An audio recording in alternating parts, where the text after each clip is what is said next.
as well as Peace and participating in the love. political machinations of a post-Renaissance Europe at war with itself. Though their story ultimately was to come to a tragic end, it was full of political intrigue, Amazon warrior queens, and a quest for power that was Peace integral to and the history of the West, love. particularly the Americas, Oh, which was snaps. That's hard. inexorably I linked love to the it. kingdom's rise and fall. I like that.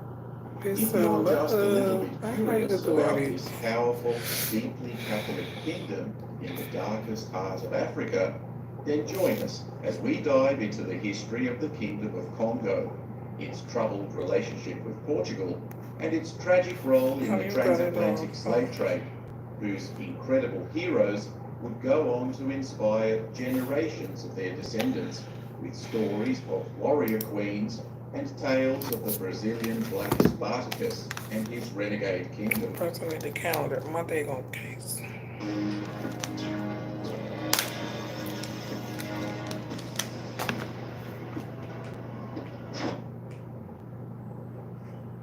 But for now, young Portuguese. Our story begins in the early 1400s. The Barbary pirates of North Africa had long been raiding the Mediterranean and Atlantic coasts of Europe, plundering towns and villages all the way to Ireland. In lightning raids with their fast galleys that, over the course of hundreds of years, had seen them take over 1 million slaves back to markets throughout their strongholds in the Maghreb. European monarchs had long been trying to neutralize them unsuccessfully, and their star, for now, was still rising, to yet see its zenith in the powerful Ottoman forces headed by Hayreddin Barbarossa through the 16th century. But for now, young Portuguese Prince Henry, known to us today as the Navigator, the fourth son of King João I of Portugal, and an avid maritime scholar, was dreaming about striking back at the enemy by taking the fight to them on their own home It's turf. dark enough in here already as it is.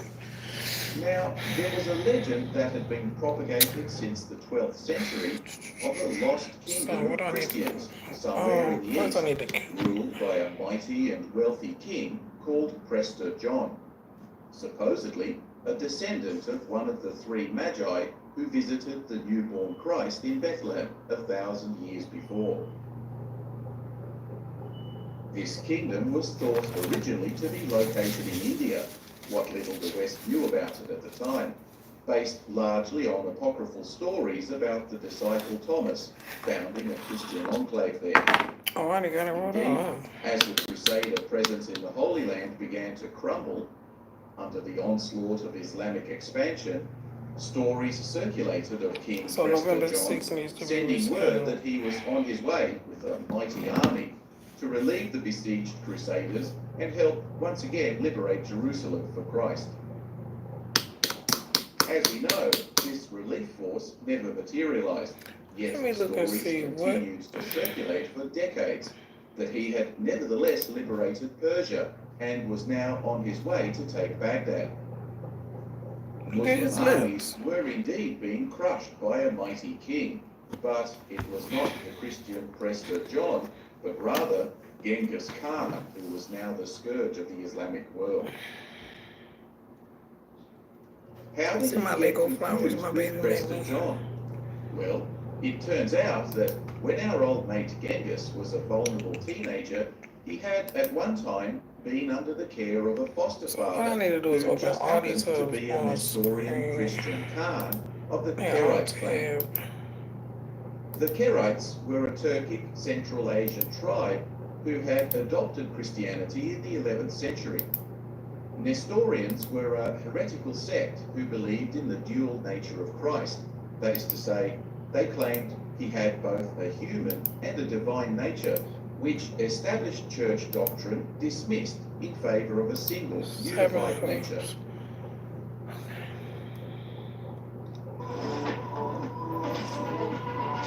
Is that all of them?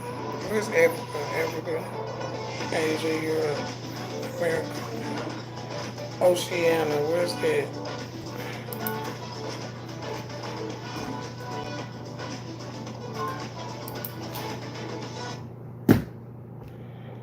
was That food hardly in smells a so good position on to the wine police the here. Mongol steppes, and so the sect flourished there for some time.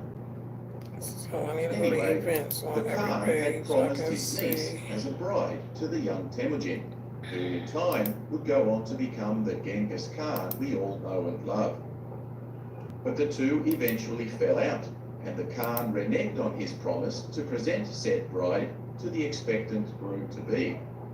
Bad mistake. Within a couple of years, the intractable Christian Khan was singing soprano with the angels, and Genghis got his Peace and love, Pegasus Grand after Rising to all. the blog. Peace and love to the cousins. Somehow, these tales of a Peace and love to Christian everybody. Khan Day morphed ones, into new various subscribers. confusing and unrelated stories woven by crusading knights in the I Levant, am going in with the all of legend of the a mighty Christian Khan in the east gaining ever more research traction. hubs, When it became obvious that seeing the which dread one Mongol will Khan be was live anything tomorrow. but Christian, rumors about the location So of I his can get it exotic scheduled. Prester John kingdom began to shift from Central Asia towards Saharan Africa instead, with various contenders such as Abyssinia and Ethiopia being considered as candidate homelands. At the time, these domains were thought to Oh, extend this is right across wrong. I didn't Saharan want Africa, this. and given the onslaught of Islamic I have AB expansion Rest throughout the open. No. Mediterranean, southern European states in the firing line became ever more desperate to link up with this Christian king, sending spies and envoys into North Africa So AB hoping Rest to could make talk to contact. Portugal Europe, was Asia, among the most Africa, active of these, and it seems that Henry the Oceania, Navigator developed a particular Americas. obsession with the fantasy.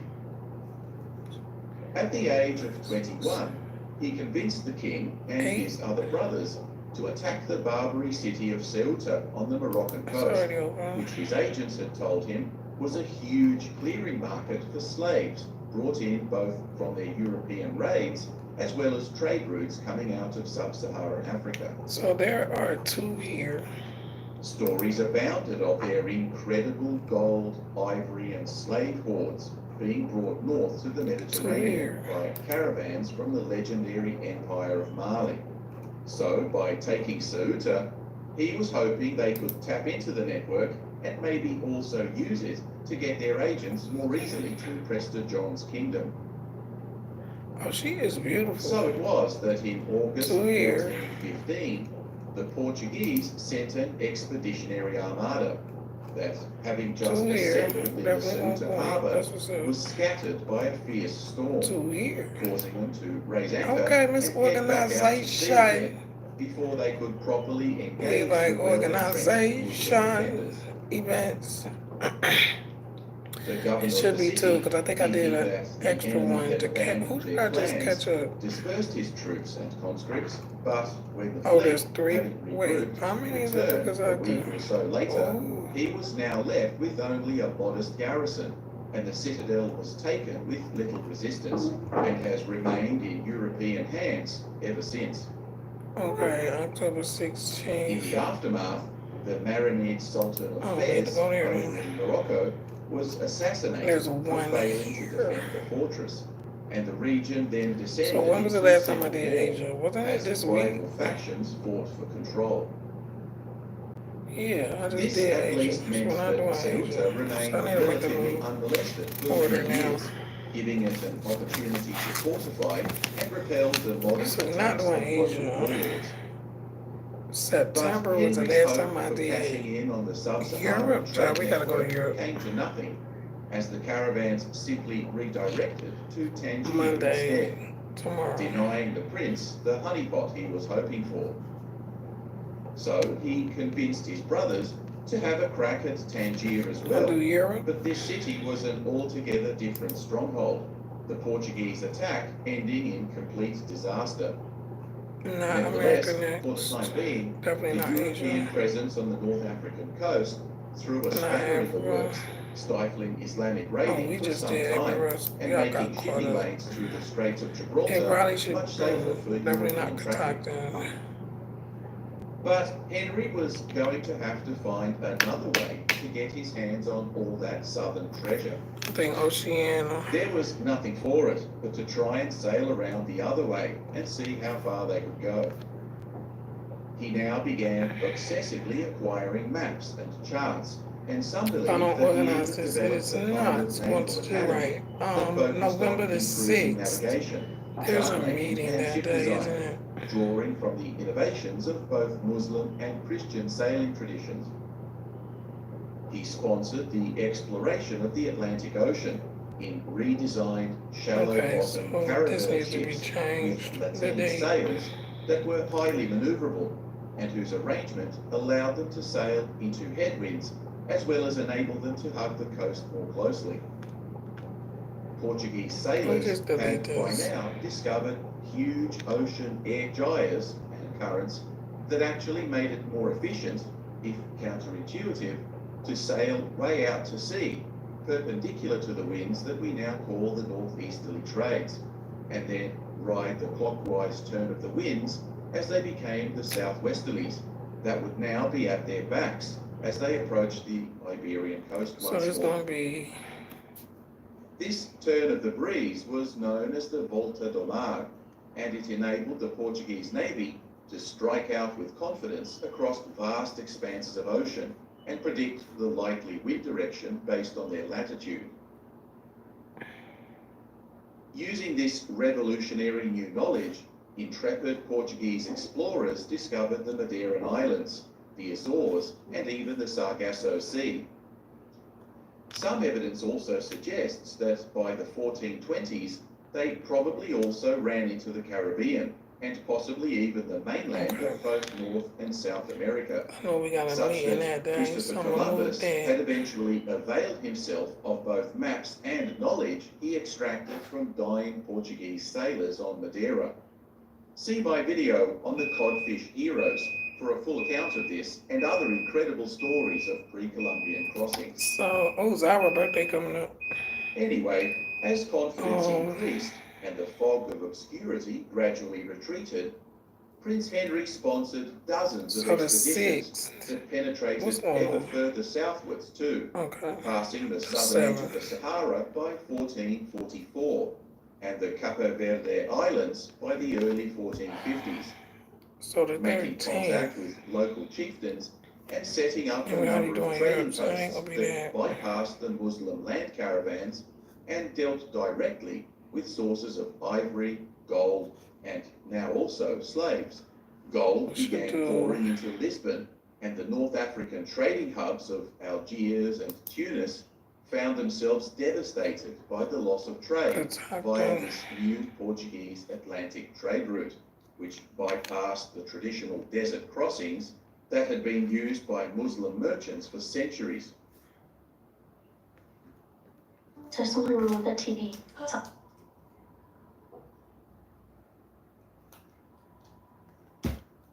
Yet, Bartolomeo Diaz had rounded the Cape of Good Hope, Alright. and the very Next next year, is gonna Vasco be da a Gama was the rest. first European to sail to India via this new African It's route. my baby birthday. From this point on, the Islamic world's grip on power would never be the same again, and Portugal would soon become a maritime superpower to be unrivaled for centuries. Now, a few years before Diaz's daring forays to the Cape, another Portuguese trailblazer by the name of Diogo Cao had also I made his need to way just- south, hugging the African coast, and in 1483, he disembarked at a well-established Copy and this. clearly powerful kingdom called Congo, And just whose edit it. domains extended over 100,000 square kilometers, roughly covering northern Angola and the western portions of the Congo republics of today. Traditional history holds that the region surrounding the Congo River estuary was originally occupied by numerous minor kingdoms, every rest but was by the late next. 14th century, the Africa. balance of power began to shift when two of them, the Imbata and Impemba, formed an alliance and began expanding into neighboring territories, annexing some and subjugating others into vassal dependencies. When these two kingdoms were ultimately So, merged through a royal marriage, the Kingdom of Congo was formally proclaimed in about 1375, with its capital Oh, I at should have. Mbanza Yeah, what I Congo, said I was going in to. today's northern Angola. Subordinate vassal kingdoms were eventually absorbed as provinces of the Greater Congo, whose population at the time Duplicate. had reached 750,000 subjects. To give you some perspective, London, one of the largest cities in Europe at the time, had roughly 50,000 inhabitants, and with outbreaks of the Black Death, it occasionally dropped significantly below that. The highly centralized state of Congo had an extensive trade Here's network my all team. along I the don't western even got it. seaboard, producing cloth, copper and iron goods, pottery, ivory, ornate jewelry, and was trading what's the in next? gold and Asia. slaves captured as prisoners of war from their many wars of expansion. When Diogo Cao stepped ashore a century later, in 1483, they were warmly received Oh, by the boy. ambitious Africa, king, every rest is the Nsinga 20th. Nkubu, Africa is the 27th. who had no doubt already received forewarning of the European arrival in the region by his extensive communication network. The king was keen to gain even more leverage over his rival neighbours by establishing friendly relations with the Europeans, treating them with great hospitality at his royal court. Diogo Cao soon returned to Lisbon, leaving a number of his lieutenants behind as tutors, while the king himself sent a delegation of his own nobles back with him, who spent the next couple of years in Portugal, establishing an embassy there and taking instruction in the language, religion, and culture of the Portuguese court in return. In this mission, the ambitious and progressive African king also requested the Portuguese monarch to send architects, masons, and scholars, and to instruct them in European methods of warfare. So, when the emissaries returned home in 1491, they were fluent in the language and were indeed accompanied by a swathe of Portuguese builders, priests, and soldiers who were given quarters and even wages by the Congolese royal court. The king was so keen to transform his realm that he decided to be baptized, adopting a Christian name in honor of the current Portuguese king, João. His queen and many nobles soon followed suit, and they now instigated the building of churches across the entire country, even transforming the traditional organization of Congo society along a feudal European model, with titles, rank, and estates akin to those of Portugal. His courtiers adapted to the sweeping changes astonishingly quickly, with King João even sending an embassy to the Pope in Rome and requesting the pontiff to establish a completely new African bishopric centered in his capital. That was easy. Their new friends, the Portuguese, were soon requested to assist the king in his military adventures, offering detachments of their troops and arquebusiers to help quell provincial insurrections and intercept raiders from neighbouring territories, sometimes taking many prisoners in the process, who were, by local custom, typically enslaved. Most of the captives purchased by the Portuguese at this time actually ended up in Lisbon, working on local estates which had been severely depopulated by both the plague and the Reconquista.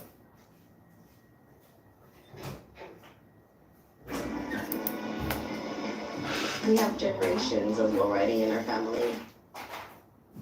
Nobody asked. Over here. Now, sugarcane was first cultivated in Southeast Asia over 8,000 years ago. It eventually made its way into the Indian subcontinent and was then brought into the Mediterranean by Arab merchants in the 9th century AD. Muslim expansion into Cyprus, Crete, Sicily, and then the Iberian Peninsula brought it onto climatically suitable newly conquered territories, where its cultivation was practiced on large estates, worked by Turkic, Balkan, and Mediterranean slaves. Genoese and Venetian merchants described the practice in some detail, so that when the Portuguese opened their first sugar plantation on the island of Madeira in 1432, they simply copied Muslim plantation practices that had been going on for 600 years already. Once they and the Spanish began colonizing the New World, they found conditions perfect for growing sugarcane here too. So demand for a local cheap labour force increased. I would love a house that wasn't loud. When Like King a local João house. of Congo died in 1509, the realm descended for a short time into a period of civil war. You see, despite a feudal baronial system, similar in many respects to that of the Europeans, the kingship of Congo was an elective, not hereditary title. So the ongoing support of the nobility for key candidates was necessary above and beyond claims of lineage and primogeniture, such that civil wars following the death of a king were a disruptive, though normal and recurring practice. Moreover, from time to time, rival factions would attempt to break off and ally their domains with others, often engaging mercenaries from outside No, what I need to territories, do is go and now here and increasingly figure out what it's going Portuguese to do. client adventurers who found themselves on the payroll of not only the sitting king, They taking but frequently struggle, also straggly his notes. subordinate nobles. Portuguese diplomats had been granted a number of outposts from which to conduct their mercantile activities, with taxes, tolls and duties to be paid both to the regional warlords in whose domains they were located, as well as to the king as head of state, who held the ultimate monopoly on local trade. So when the monarch came into conflict with his own barons, the Portuguese in the various settlements of Sao Tome, Principe and others on the mainland often found themselves being drafted in to fight on opposite sides.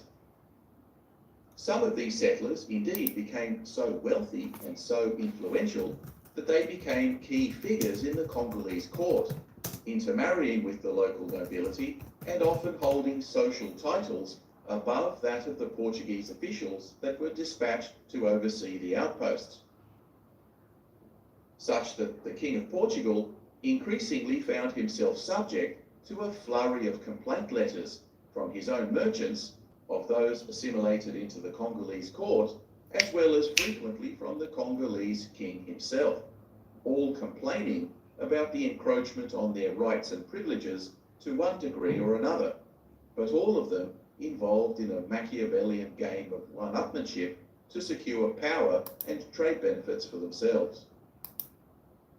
The Portuguese crown was, more often than not, content to let them all fight it out amongst themselves, as long as trade continued to flow to Lisbon.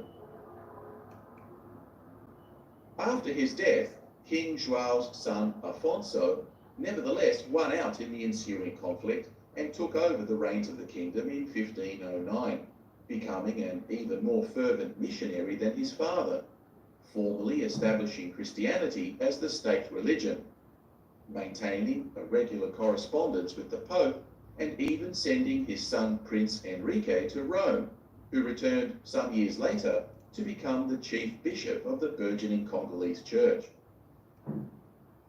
The royal court adopted the fashion, etiquette, and customs of Europe, and one of its ambassadors in Lisbon even married into the Portuguese royal family. King Afonso instigated a vigorous program of building schools across his domains, training local teachers to become fluent in Latin, Portuguese, and even Italian, and having Congolese converts undergo training as priests under the tutelage of both Portuguese and Vatican missionaries. He even commissioned a European-style coat of arms that would be used by all future rulers till the dissolution of the kingdom in the early 20th century. It's clear that both the king and the Portuguese officials who resided in his realm viewed their relationship to Europeans as one of equals. Their well-documented correspondence back home typically reflects their deference to him even when they were unhappy with their circumstances. Oh yeah, matter of fact, While the Portuguese were busy establishing trade settlements up and I need down to the go coast eat of too. Africa, over on the other side of the Atlantic, the Spanish, whose maritime exploits were being left in the dust by their Lusitanian cousins, nevertheless pulled off a major coup when Christopher Columbus claimed the New World for Spain in 1492, thumbing his nose at the Portuguese court. The political chaos it triggered between Spain and the Portuguese, who had previously been given full title over the Atlantic Ocean by a papal decree, almost ended in war, but eventually resulted in a compromise in 1494, called the Treaty of Tordesillas, which gave the Spanish crown all lands roughly to the west of the 24th meridian, while I might do a Portugal 3-hour one retained the tomorrow. rights to everything east of it. The poor old French, despite being Catholic, were completely sidelined by the sister. Pope, as were the Protestant English, I gotta so end they this. simply ignored the treaty altogether and Hey, scrambled baby. to get a foothold wherever they could. Hey.